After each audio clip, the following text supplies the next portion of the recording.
hundreds of years, we thought dinosaurs ruled the Earth as scaly reptilian beasts. Huge lizards that terrorize the landscape. But new science is proving us wrong.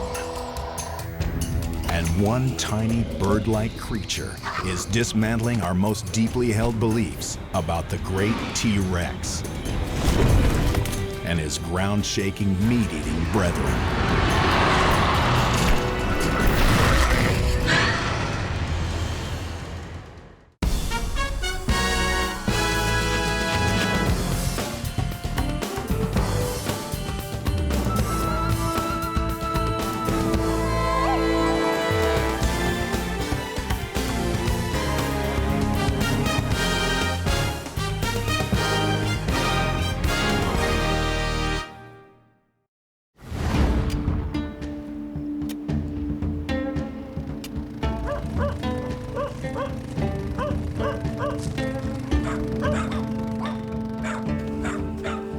Sometimes, ordinary people make extraordinary discoveries. A shepherd stumbled on the Dead Sea Scrolls. Teenagers found the cave paintings of Lascaux. And in 1996, with one swing of his pick, a Chinese farmer revolutionized our understanding of the dinosaurs.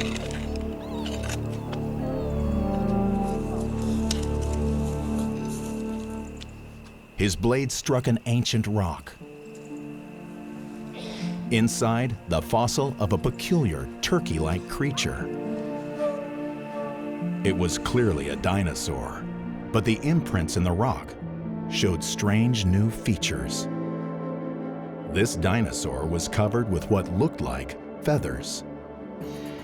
There was a buzz, there was a rumor that a feathered dinosaur had been discovered in northeast China. The find sent shockwaves through the paleo world. Immediately upon seeing it, scientists realized it was a smoking gun. Fossil evidence they never believed they would be lucky enough to find.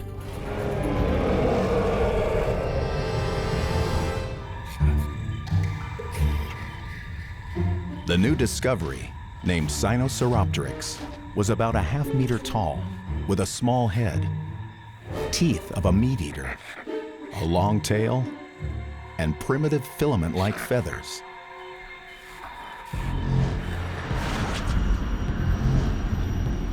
These feathers could only be seen because of the rare conditions under which they were preserved. A volcanic eruption buried the creature in soft ash, locking in all its secrets before it could decompose. And it wasn't the only one. The find kicked off a dinosaur gold rush in the region. Over the next decade, hundreds of feathered dinos were found. And paleontologists began piecing together theories about what the feathers meant.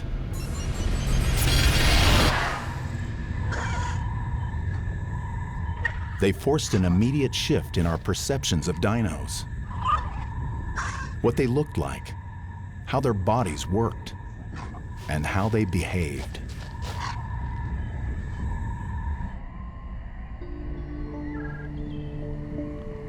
The one thing all the feathered dinos shared, they were all predatory meat eaters. The most fearsome killers in the prehistoric world. Reptile-like creatures we wouldn't expect to be covered in feathers. The implications were scientifically astounding. The possibilities, quite comical. One species in particular sparked the imagination. The most ferocious, iconically reptilian dinosaur of them all. Tyrannosaurus Rex. All of a sudden, scientists had to adjust their image of big bad T-Rex. If the relatives and ancestors of T-Rex had feathers, then it was logical to propose that T-Rex would have had some form of feathery covering as well. But what did he look like?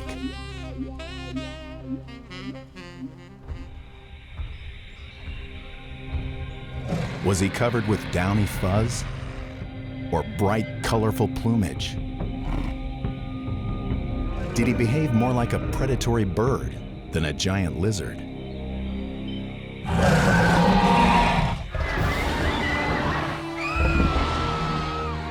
Was our dark, historical picture of him badly misguided?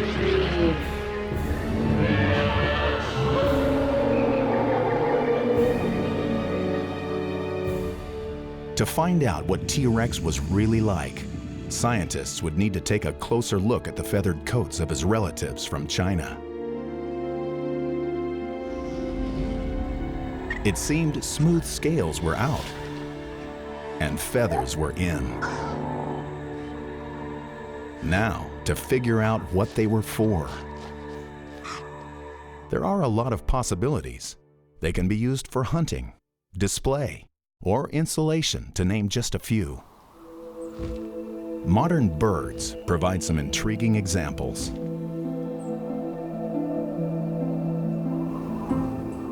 The ptarmigan, which lives in the Arctic, uses feathers for warmth and changes color each season to hide from predators.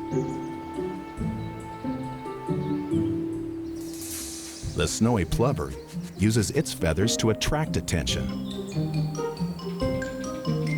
When its nest is threatened, it lures predators away by acting injured, fanning its rust-colored tail and beating its wings. The predator goes after the seemingly crippled bird, and the nest stays safe.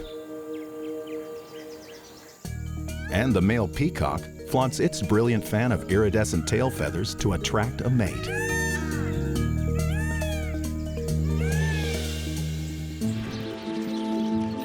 These feather uses are all behavioral, but color is what makes them effective.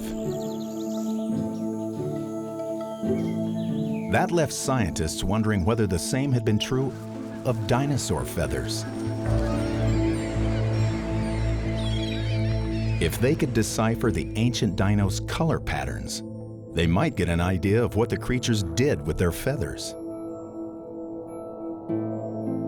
The problem was, no one knew of any way to extract color information from fossilized feathers. An exploration of color seemed like a scientific dead end. Until 2006, that is, when a chance discovery in a very different kind of animal offered a new avenue of attack. The man studying it, Yale graduate student Jakob Winter. The animal? The squid.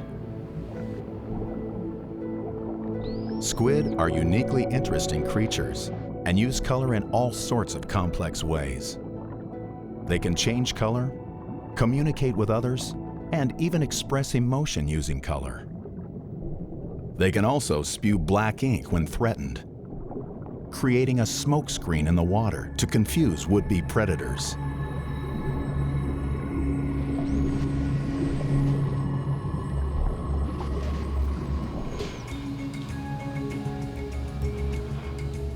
Jakob was examining a fossilized squid sample when he noticed something strange in its ink sac.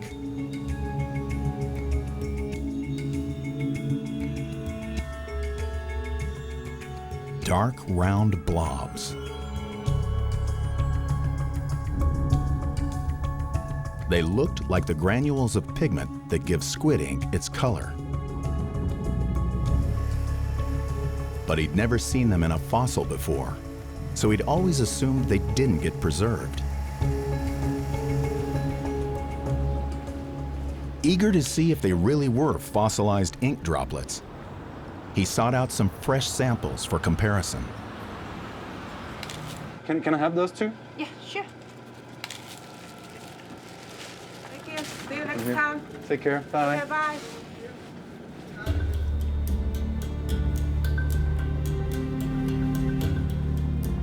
Under the microscope, Jakob saw a perfect match between the fossilized pigment and the pigment from the fresh samples. These squids are about 200 million years old. So it came as a big surprise when we looked at these fossilized ink samples and realized that they look exactly like the modern squid ink. The magnitude of his find hit hard. If squid fossils held color, other fossils might as well. Jakob knew feathers contained pigment in tiny, durable containers called melanosomes. He wondered if they could survive fossilization. Then I was thinking about dinosaurs. Maybe we can put colors on a dinosaur with this sort of discovery. Or more specifically, the fossilized feathered dinos. Suddenly, the squid man had become a dinosaur hound. But if he was going to transform the field of paleontology, he couldn't do it alone.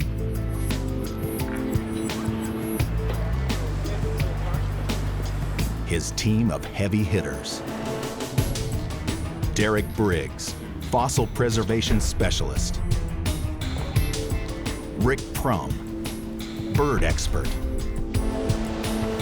And Julia Clark, paleontologist. Hey, Derek. I have to confess, when he first came with this story about the possibility of melanosomes in feathers, I was extremely skeptical. So what do you see in this? But as they discuss the idea, it becomes clear that Jakob has an elegant, testable hypothesis. Oh boy, so these are really very well preserved indeed. Yeah, look at these nice lines. Jeez. The others agree he's onto something big. Immediately, I realized that if melanosomes were preserved in feathers, there was a great opportunity to reconstruct the plumage color of the feathered dinosaurs, which of course is as fascinating a question as there could be. It was extremely exciting. Figuring out what kinds of interesting questions we could ask, what kinds of specimens might be the best for the project. It was a fascinating set of questions to start considering. Questions that might not only lead to a means of coloring long extinct dinosaurs, but to a new understanding of how they behaved and what they were like.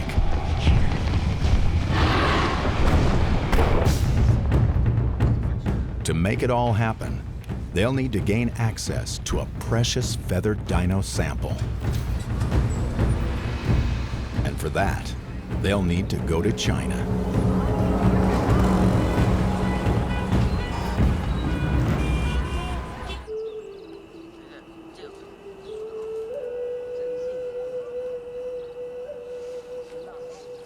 China's Liaoning province is the world capital of feathered dino fossils.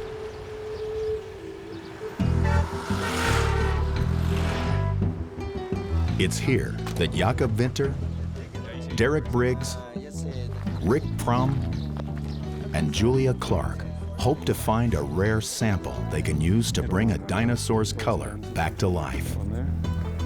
That's a good one. This one. 2 days of traveling gets them to the capital city of Shenyang, where they meet up with Chinese paleontologist Gao Keqian. There you go. But the long trip is only the beginning of their journey. Once in Shenyang, they must navigate the tricky waters of Chinese dinosaur politics. There's a lot of interest in these materials, and gaining access and negotiating collaborations is always a big part of doing science in China. To that end, their first appearance is at a lavish dinner to pay their respects to their Chinese hosts. Small gift.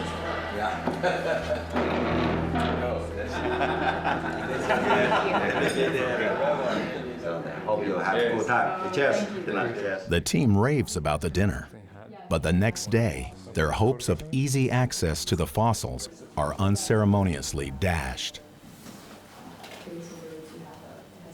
When they arrive at the local museum, the curator refuses to let them take samples. He's worried their technique will damage his specimens. The kind of work we do involves taking samples of spectacular specimens. And inevitably, a curator's job is to ensure that his material is kept pristine and beautiful. So that's inevitably a little bit of a challenge. Stonewalled, the team seeks out the museum director for help. After some political maneuvering, he overrules his curator and agrees to give them one special sample from the back.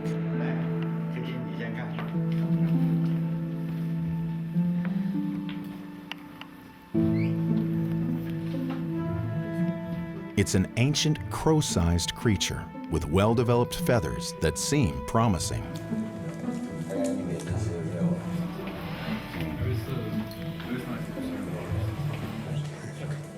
But as they take turns examining it, their excitement turns to concern. Some of the feathers look like they've been artificially enhanced. The feathers have been painted in a really very skillful way onto the surface. So when you look at the specimen as a whole, it looks very real. But once you see them under the lens, it's perfectly obvious where it's real and where it's not. Touching up fossils for display purposes is quite common, and a far cry from the all-out fakes that disreputable dealers often try to palm off to inexperienced buyers. But for the team, the enhancement makes large sections of the creature unusable. They take what they can get, but realize this specimen is not going to provide the samples they need to give a dinosaur back its color.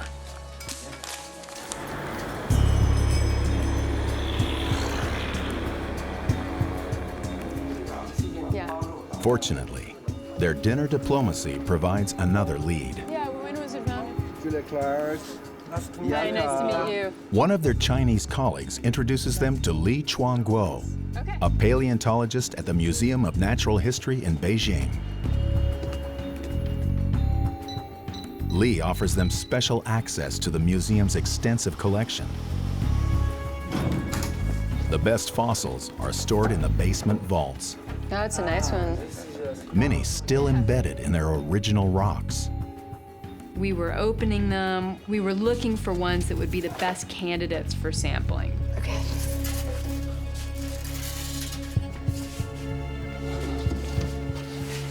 You want to go straight back, Jakob? Yeah, a little bit. Yeah, that's good. Amid the jumble of ancient rocks and bones, one creature stands out. Wow. There's some well-preserved feathers. It's not Microraptor, is it?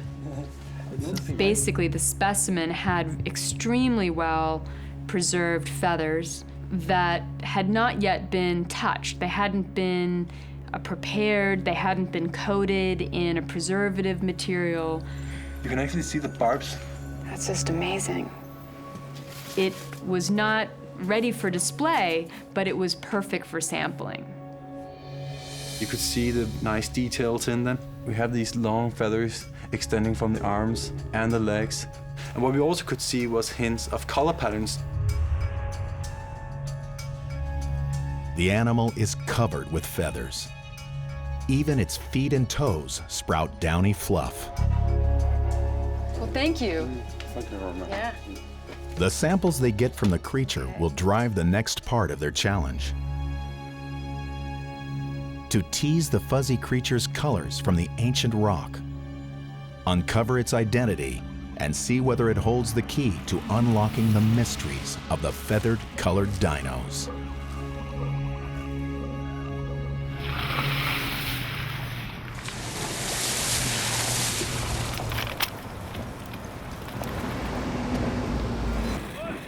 The team leaves China with high hopes of unleashing color onto the ancient dinosaur world.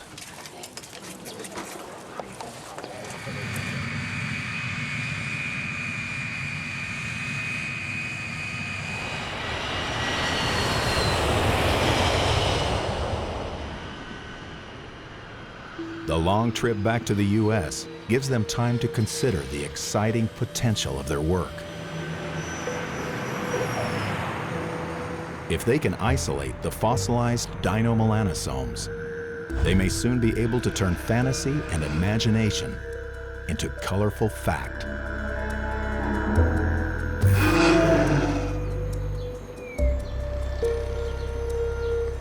Back in his lab at Yale, Jakob's first task is to find the melanosomes in their samples. While the others wait, he scans each tiny piece of fossil at 10,000 times magnification. It's a tedious process. It's kind of like looking for a soccer ball on a football court, but you only have to look through like a tiny cone to see it. So just like looking at one sample only a few millimeters across can take actually hours. And with dozens of samples to examine, he's in it for the long haul. To make matters worse, his samples aren't as pristine as they had looked back in China.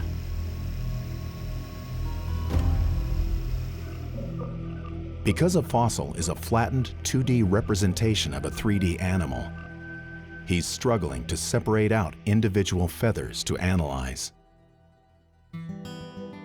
It didn't look like a slam dunk. We were unsure whether we'd have melanosome preservation at all in the sample. So you have to say we were crossing our fingers and hoping for the best. It wasn't a sure thing. While Jakob wrestles with the melanosomes, Julia turns her focus to the identity of their fossil. If she can figure out what it is, she might be able to shed light on why it had feathers in the first place. Cross-referencing it with other feathered dinos, she realizes it's Anchiornis huxleyi, a chicken-sized meat-eater with a toothed beak. Strange long feathers on its arms and legs, and the bizarre fluff between its toes and on its feet.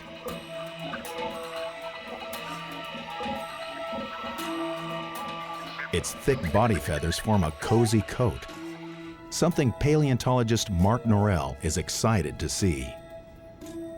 Mark believes the feathers are indicators of a colossal shift in dinosaur physiology, a shift from cold-blooded to warm. I think that keeping warm is a big part of the evolution of feathers. I'm not saying that they were warm-blooded in the same sense that modern birds are, but they're on their way to becoming warm-blooded. A change from cold-blooded to warm meant the dinos were probably becoming more active with a higher metabolism, acting more like fidgety birds than lazy reptiles. Mark's theory flies in the face of conventional wisdom that dinosaurs were reptilian, but it's based on some compelling evidence. In 2004, he and a colleague discovered a tiny bird-like dinosaur fossilized in an incredibly lifelike pose. It had its head tucked between its body and its arm, and in the same exact position that living birds tend to sleep in. And the reason that birds do that is because they're warm-blooded. You're able to maintain heat that way.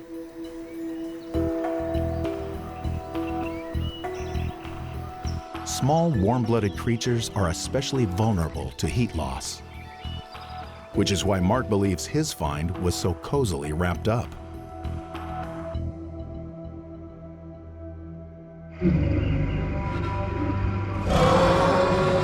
But what about the big guys?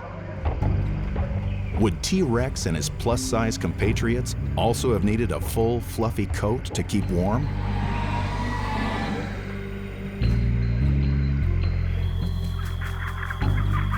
Well, scientists would say yes and no. This has to be investigated, but many people have hypothesized that these dinosaurs had lots of feathers which were used for insulation when they were young, but as they grew older and got bigger,